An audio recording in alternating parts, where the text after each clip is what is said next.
pemirsa sekalian, khususnya untuk adik-adik para siswa sekolah menengah kejuruan jurusan Tata Busana, semoga dalam keadaan berbahagia dan sehat tentunya. Kali ini kita bertemu dalam tayangan program video pembelajaran vokasional yang ditujukan untuk para siswa sekolah menengah kejuruan jurusan Tata Busana kelas 12 semester 5.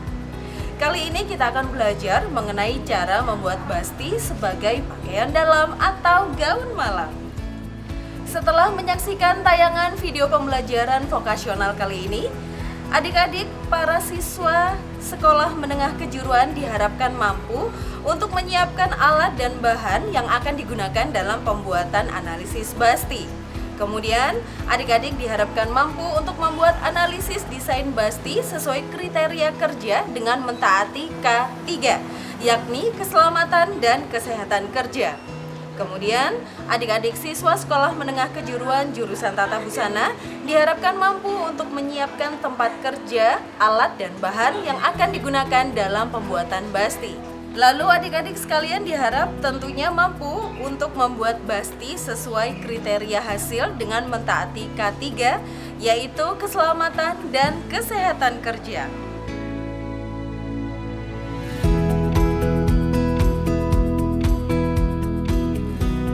Nah, sebelum kita mendesain dan membuat basti, terlebih dahulu perlu kita ketahui beberapa hal, yaitu 1. Pengertian basti, 2. Jenis model basti, 3. Kriteria dan fungsi dari basti, 4. Bahan utama penunjang basti, 5. Analisis desain basti, 6. Alat dan bahan yang digunakan dalam pembuatan pola basti, 7. Pembuatan pola basti itu sendiri, 8. Membuat rancangan bahan pola basti, 9. Menyiapkan alat dan bahan pembuatan basti, serta 10. Prosedur pembuatan basti yang sesungguhnya. Untuk lebih jelasnya pemirsa sekalian serta adik-adik, khususnya para siswa sekolah menengah kejuruan jurusan Tata Busana, mari kita simak bersama video pembelajaran vokasional berikut ini. Selamat menyaksikan.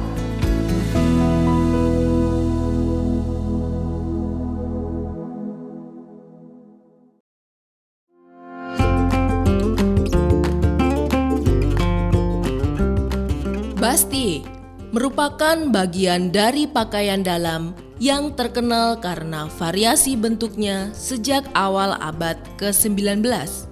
Sebagai busana berpinggang ramping yang terinspirasi dari sebuah bra dan bustier yang membungkus tulang iga dan pinggul. Bustier populer pada tahun 1950-an, kemudian hidup kembali pada tahun 1980-an dengan bahan-bahan eksotis dan digunakan sebagai pakaian luar untuk malam hari. Di Indonesia sendiri, bustier juga digunakan sebagai istilah pengganti kemben di dalam kebaya. Bustier merupakan pelengkap kebaya pengantin yang sering digunakan untuk menampilkan kesan seksi. Menurut Belinda Gunawan dalam bukunya, bustier adalah atasan tanpa tali, panjangnya sampai ke atas garis pinggang. Pada awalnya dikenakan sebagai pakaian dalam, tapi belakangan ini dipakai juga sebagai pakaian luar. Khusus di barat dianggap busana musim panas. Bustier tidak memiliki tali bahu yang menopangnya. Ini memberikan kemudahan pada wanita untuk mengkombinasikannya dengan gaun. Bahkan bustier dapat dikenakan sebagai outwear dengan dipadukan rok atau celana. Nah, dari pengertian di atas dapat disimpulkan bahwa bustier adalah atasan yang pas dan tanpa tali, tanpa lengan yang dikenakan oleh wanita baik sebagai pakaian dalam atau untuk gaun malam. Jenis model bustier. Setiap desain bustier memiliki model yang berbeda-beda, dari garis leher dan banyaknya tulang rangka atau bone. Berikut merupakan beberapa jenis bustier. 1. Menurut garis leher. Garis leher adalah garis yang membentuk bagian leher pada sebuah pakaian tanpa kerah. Garis leher strapless merupakan desain yang sering digunakan pada bustier. Garis leher strapless merupakan garis leher yang terbuka tanpa bahu dan tanpa tali, serta bentuknya yang menyerupai kemben. Dibedakan menjadi dua jenis, yaitu strapless straight across dan strapless sweetheart. Strapless straight across bentuknya tanpa lengan, tanpa ada lekukan, lurus mengikuti garis leher. Sedangkan strapless sweetheart adalah garis leher berbentuk seperti bagian atas dari bentuk hati. Kedua, menurut banyaknya tulang rangka atau bone. Tulang rangka merupakan bagian yang penting untuk membuat bustier. Berfungsi sebagai penegak, pembentuk garis lekukan tubuh si pemakai, dan semakin banyak tulang rangka suatu bustier, maka semakin bagus jatuhnya. Banyaknya tulang rangka ini dibedakan menjadi dua macam, yaitu basic bone dan tulang rangka 8. Basic bone memiliki 4 tulang rangka, yang mana 2 di bagian depan dan 2 di bagian belakang. Sedangkan tulang rangka memiliki 8 tulang rangka, yang mana 4 di bagian depan dan 4 di bagian belakang. Selanjutnya, jenis bustier menurut tutup tarik. Menurut tutup tarik ini dibedakan menjadi dua macam, yaitu menggunakan tali sengkelit dan menggunakan resleting. Menggunakan tali sengkelit. Dengan menggunakan tutup tarik berupa tali, bustier ini akan mudah dalam pengepasan ke badan model dan mudah menyesuaikannya. Dapat digunakan pada badan model yang ukurannya berbeda karena mudah mengatur besar dan kecilnya ukuran tergantung tali. Kekurangannya membutuhkan waktu yang lama untuk mengatur kerapatan bustier karena banyaknya tali tersebut. Sedangkan menggunakan resleting, bustier hanya dapat digunakan pada ukuran badan yang sesuai. Jika model berukuran lebih kecil, maka jatuhnya bustier menjadi longgar karena menggunakan resleting sehingga tidak dapat berubah kelonggarannya. Kelebihannya, dengan menggunakan resleting, lebih cepat memakai bustier. Resleting bisa ditempatkan di tengah muka, sisi, atau tengah belakang. Kriteria dan fungsi bustier.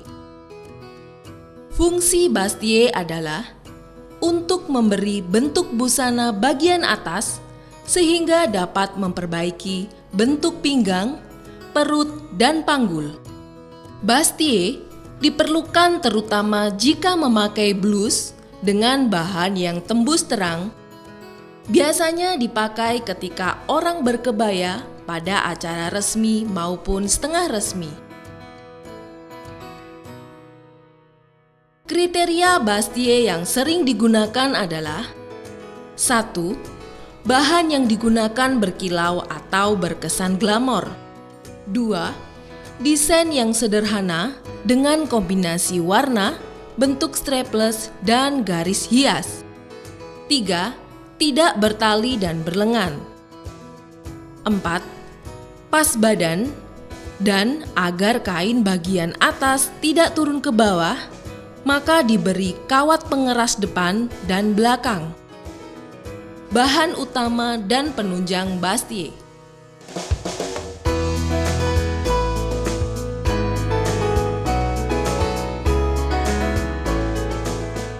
Memilih dan menentukan bahan tekstil untuk busana adalah sebuah proses yang dapat dilakukan sebelum maupun sesudah memilih atau menentukan sebuah desain. Dalam memilih bahan yang sesuai untuk basti, ada beberapa hal yang perlu kita pertimbangkan dalam pembuatan basti. Di antaranya adalah yang pertama, di mana adanya bahan tersebut tersedia. Apakah di sana banyak pilihan, apakah harga di sana terjangkau, dan lain sebagainya. Kemudian, yang perlu juga kita pertimbangkan adalah untuk siapa busana tersebut. Apakah untuk remaja, untuk orang dewasa, atau untuk orang yang sudah lanjut usia. Kemudian selanjutnya adalah kesempatan. Pada kesempatan apa busana tersebut akan dipakai?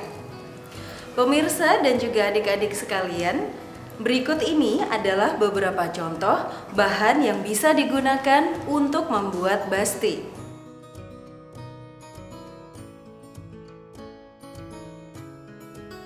Bahan utama yang pertama yaitu bahan satin. Bahan satin merupakan jenis kain yang lembut yang ditenun dengan menggunakan teknik serat filamen, sehingga memiliki ciri khas permukaan yang mengkilap dan licin. Bagian dalam atau belakang permukaan satin tidak licin dan tidak mengkilap. Bahan utama yang kedua yaitu bahan Duchess. Bahan Duchess merupakan kain satin yang tebal, bertekstur halus, dan mempunyai kilap yang elegan. Cocok untuk digunakan sebagai gaun wedding, pesta, couture event, ataupun aplikasi interior yang berkesan mewah. Bahan utama yang ketiga yaitu bahan taffeta. Bahan taffeta merupakan kain yang ditenun dari sutra atau serat sintesis yang halus. Berasal dari bahasa Persia yang berarti tenunan memutar.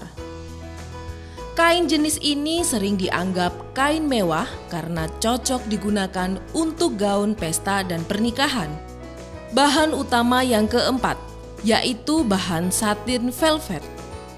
Bahan satin velvet merupakan jenis kain polyester yang lembut dan cenderung jatuh. Jenis kain ini banyak dipakai untuk membuat busana wanita karena memberi kesan yang feminin, anggun, mewah, dan elegan. Bahan utama yang kelima yaitu satin Roberto. Bahan satin Roberto merupakan bahan yang halus, lembut, dan dingin. Teksturnya licin dan ringan namun tidak menerawang. Sedangkan bahan penunjang yang pertama yaitu balen jahit. Balen jahit berfungsi sebagai penegak dan memberi bentuk ketegasan pada pas badan. Bahan penunjang yang kedua yaitu kafner.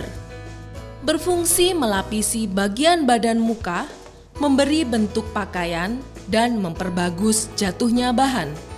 Bahan penunjang yang ketiga yaitu sengkelit. Sengkelit dapat dibeli langsung jadi atau juga dapat membuatnya sendiri. Bahan penunjang yang keempat yaitu bahan furing katun.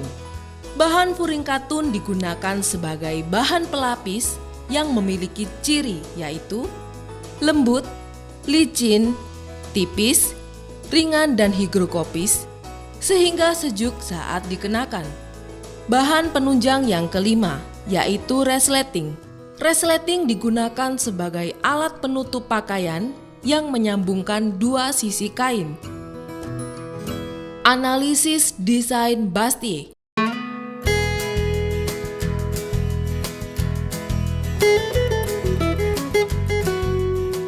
Dalam proses pembuatan busana, memilih serta menentukan desain adalah hal yang sangat penting dan mendasar agar dapat dirancang atau direncanakan untuk mendapatkan model atau desain yang sesuai dan tepat seperti yang diinginkan.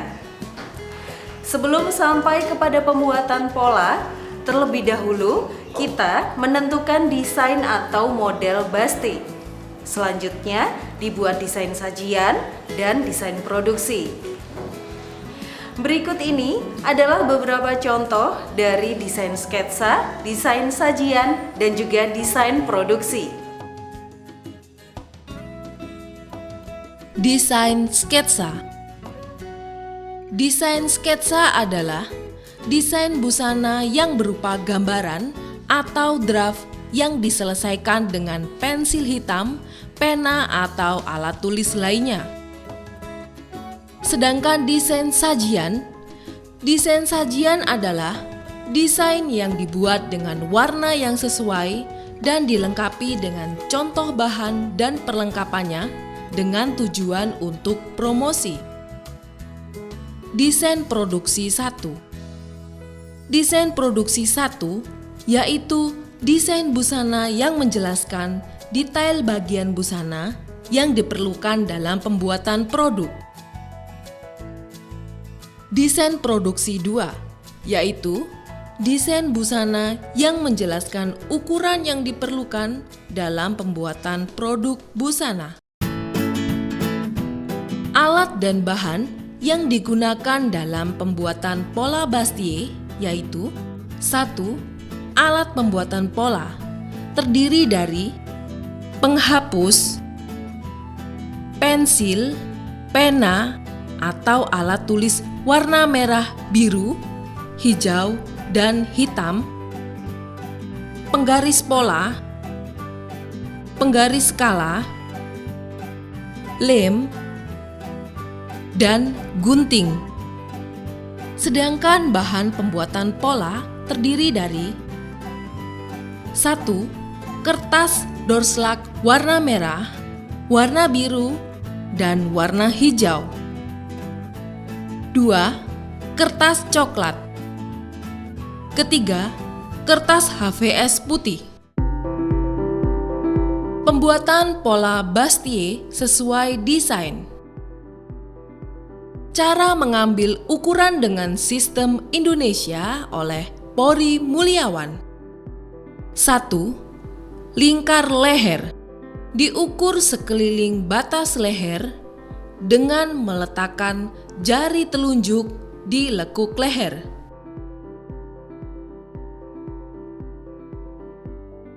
2. Lingkar badan. Diukur sekeliling badan atas yang terbesar melalui puncak dada, ketiak, letak sentimeter pada badan belakang harus datar dari ketiak sampai ketiak.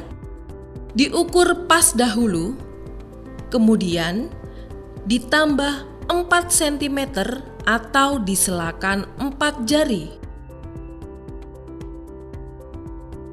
3. Lingkar pinggang. Diukur sekeliling pinggang pas, kemudian ditambah 1 cm atau diselakan 1 cm.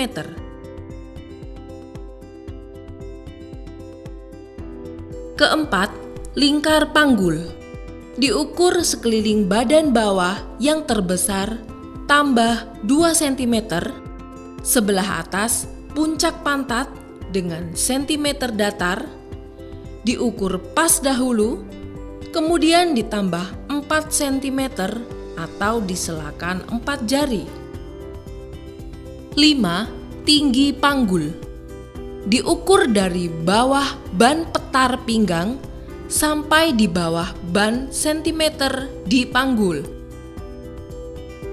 Keenam, panjang punggung. Diukur dari tulang leher yang menonjol di tengah belakang lurus ke bawah sampai di bawah ban petar pinggang. 7. Lebar punggung. Diukur 9 cm di bawah tulang leher yang menonjol atau pertengahan jarak bahu terendah dan ketiak dari batas lengan kiri sampai batas lengan yang kanan. 8. Panjang sisi. Diukur dari batas ketiak ke bawah ban petar pinggang, dikurangi 2 atau 3 cm. 9. Lebar muka. Diukur pada 5 cm di bawah lekuk leher atau pertengahan jarak bahu terendah dan ketiak dari batas lengan yang kanan sampai batas lengan yang kiri. 10. Panjang muka. Diukur dari lekuk leher di tengah muka ke bawah sampai di bawah ban petar pinggang. 11. Tinggi dada. Diukur dari bawah ban petar pinggang tegak lurus ke atas sampai di puncak buah dada. 12. Panjang bahu. Diukur pada jurusan di belakang daun telinga dari batas leher ke puncak lengan atau bahu yang terendah. 13. Ukuran uji. Diukur dari tengah muka di bawah ban petar serong melalui puncak buah dada ke puncak lengan, terus serong ke belakang sampai di tengah belakang pada bawah ban petar. 14. Lingkar lubang lengan. Diukur sekeliling lubang lengan pas dahulu, lalu ditambah 2 cm untuk lubang lengan tanpa lengan, dan ditambah 4 cm untuk lubang lengan yang akan dipasangkan lengan. Dan yang terakhir, yang ke-15, lebar dada. Diukur jarak dari kedua puncak buah dada. Ukuran ini tergantung dari bra yang dipakai. Ukuran ini tidak dipakai untuk konstruksi pola, hanya untuk ukuran pemeriksa.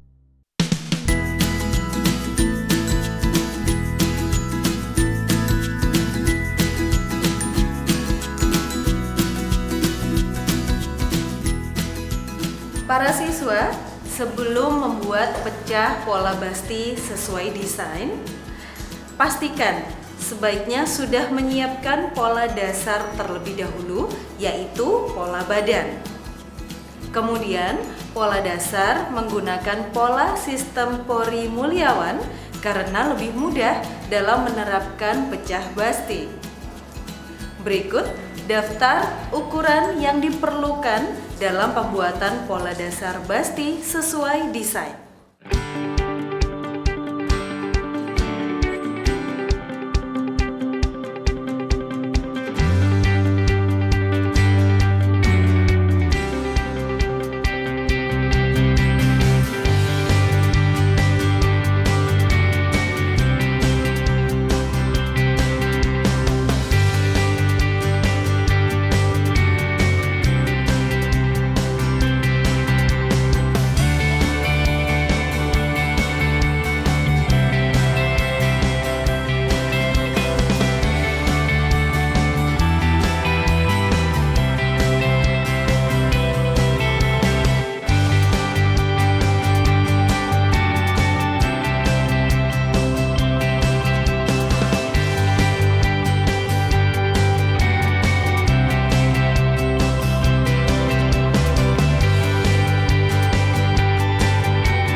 Berikut ini adalah gambar pecah pola Bastie. Yang perlu diperhatikan dalam pecah pola Bastie ini adalah ukuran lingkar pinggang diperiksa agar tepat sesuai ukuran pinggang asli pada pola. Selanjutnya adalah bagian-bagian pola. Dan yang terakhir adalah Bastie diberi kampuh. Pembuatan rancangan bahan.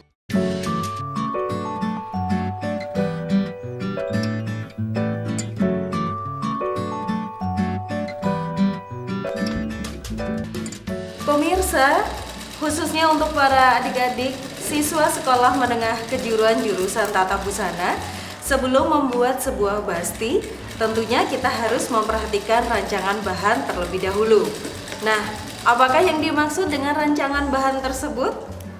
Rancangan bahan adalah sebuah proses menghitung banyaknya bahan yang diperlukan untuk membuat suatu model busana.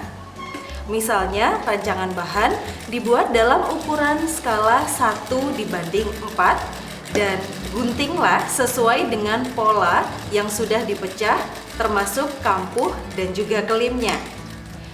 Tujuan dari membuat rancangan bahan adalah untuk memudahkan kita dalam menghitung kebutuhan bahan, sehingga bahan yang dibeli tidak terbuang dan juga menghindari terjadinya kesalahan dalam menggunting pola di atas kain yang sebenarnya.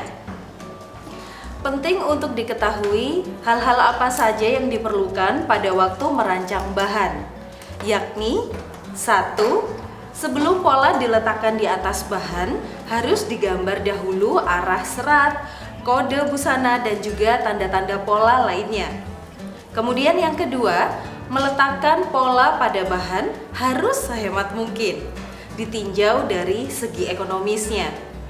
Tetapi jangan sampai melupakan segi keindahan dan juga arah benang tersebut.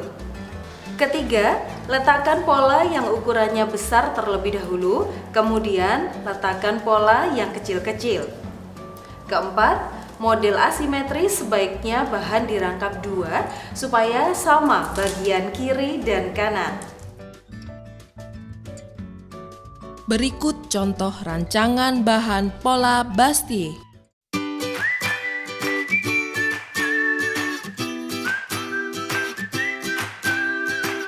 Menyiapkan alat dan bahan pembuatan Bastie.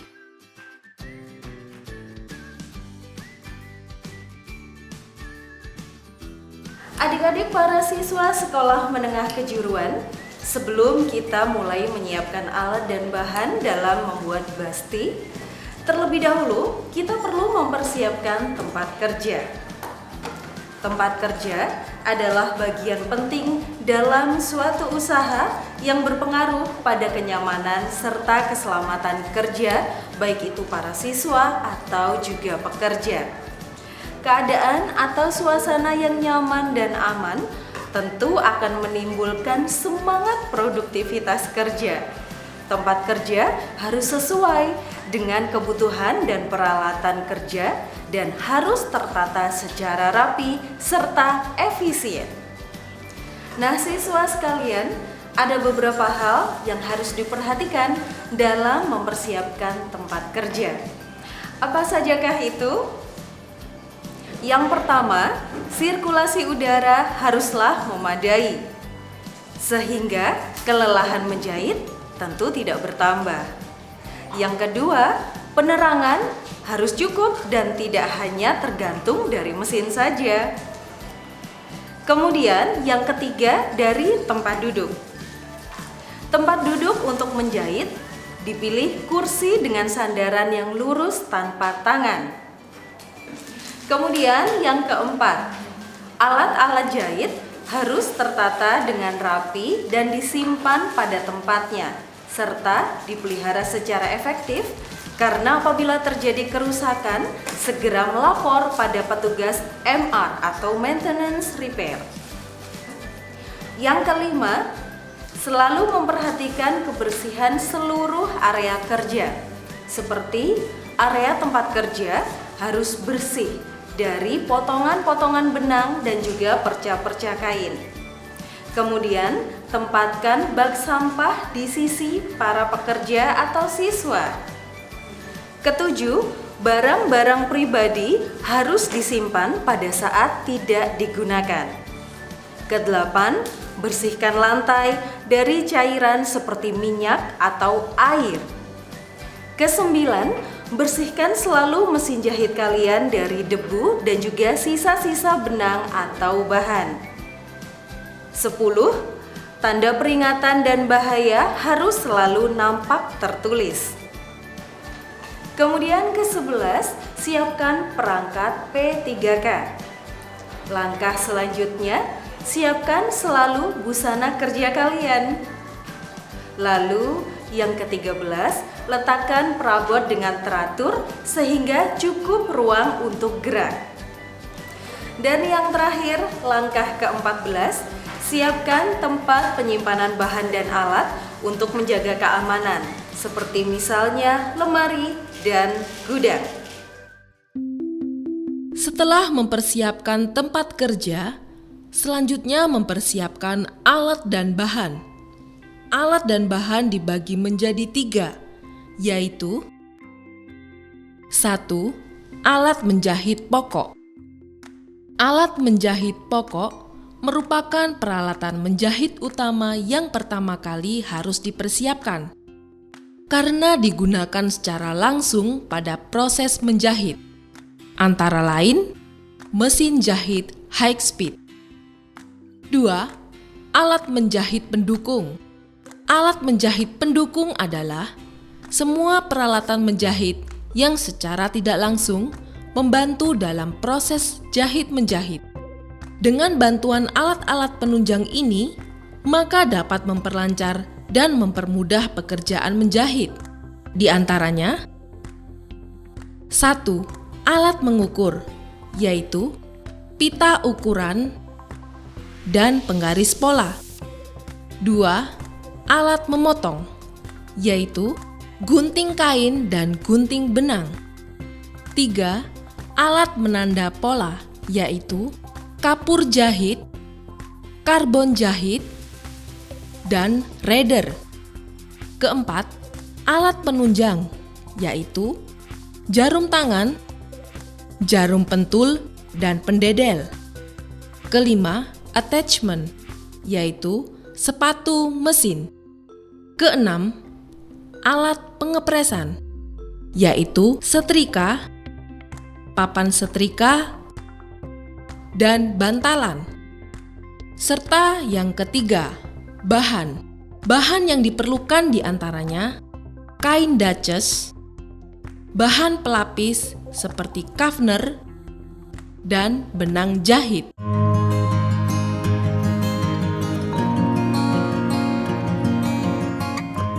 Selanjutnya para siswa sekalian, apa manfaat dari mengelola tempat kerja serta alat dan bahan? Ternyata manfaatnya adalah 1.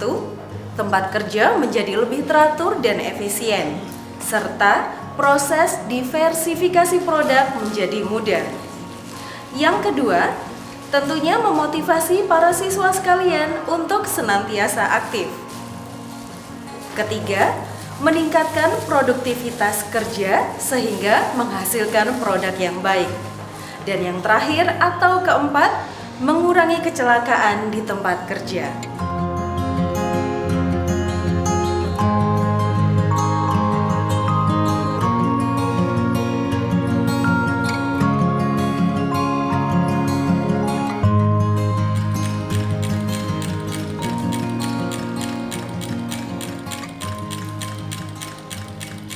Dalam proses pembuatan basti, perlunya pemeriksaan pola terlebih dahulu adalah sesuatu yang juga penting untuk diingat. Setelah pola diperiksa, berarti pola sudah siap untuk kemudian dipergunakan. Dengan demikian, berarti pembuatan basti adalah dari pola yang sudah teruji kebenarannya. Berikut ini adalah langkah-langkah menjahit basti yang dilengkapi dengan penjelasannya agar bisa memudahkan proses dalam menjahit.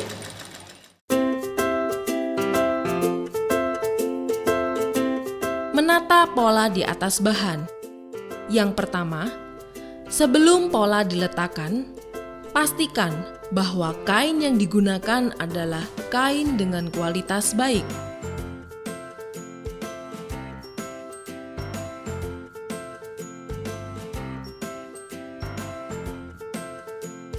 Menggunting. Menggunting bahan utama dan penunjang atau interfacing. Biasanya interfacing tidak perlu diberi kampuh.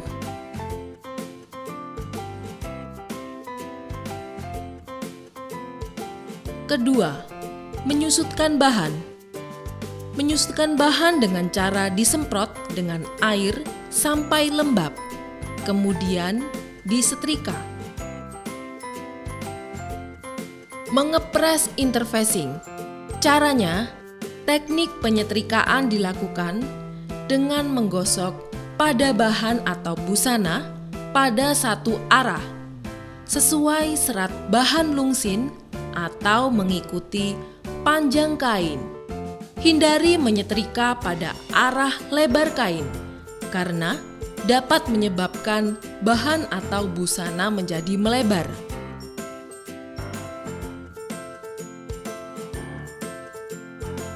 Memberi tanda pola atau disebut mereder pada bahan tekstil.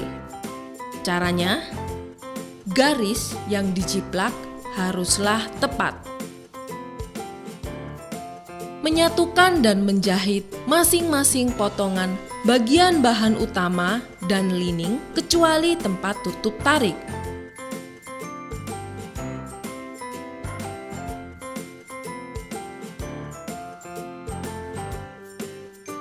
Caranya, selipkan tali pada bahan lining yang berfungsi sebagai gantungan bustier. Memasang tutup tarik. Caranya, dengan menggunakan resleting pada bagian belakang bustier.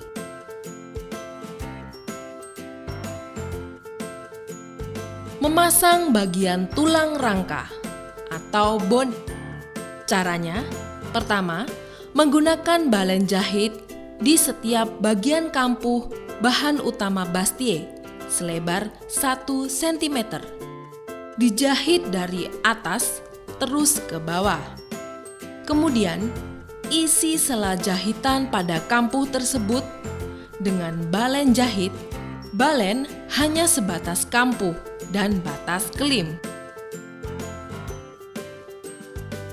Memasang kabra pada bagian lining. Caranya, jahit menggunakan jarum tangan. Jahitlah sedikit di beberapa bagian dari kabra. Posisi pemasangan kabra haruslah tepat di bagian yang menonjol. Sesuaikan ukuran kabra dengan ukuran payudara model.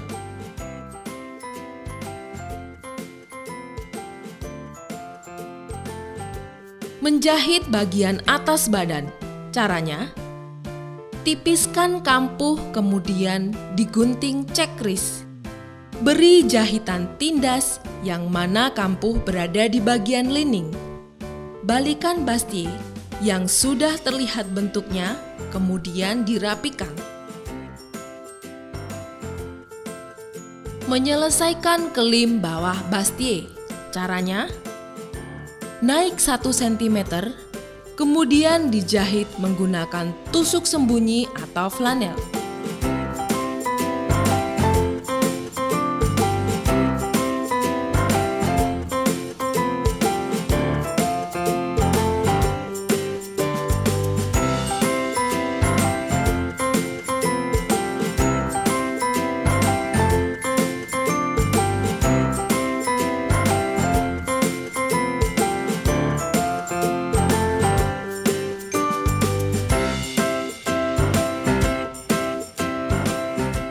Melakukan pengepresan akhir. Pekerjaan terakhir adalah menyetrika pada tempat atau bagian-bagian yang perlu saja, sebab selama proses sudah dipres. Jangan lupa pada saat menyetrika harus diberi alas agar terhindar dari kerusakan bustier. Menyetrika berarti menghilangkan kusut pada bahan tekstil atau bentuk-bentuk lainnya yang mengganggu bentuk secara keseluruhan busana tersebut, sehingga bahan tekstil menjadi licin sesuai bentuk yang diinginkan. Sedangkan mengepres bermakna menghilangkan kusut bahan tekstil hingga licin, tipis, dan rata atau flat. Bastie yang telah jadi dipakaikan langsung di manekin yang telah tersedia.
Nah pemirsa sekalian, khususnya untuk adik-adik para siswa sekolah menengah kejuruan, demikianlah tadi tayangan program video pembelajaran vokasional kami yang berjudul Pembuatan Bastie.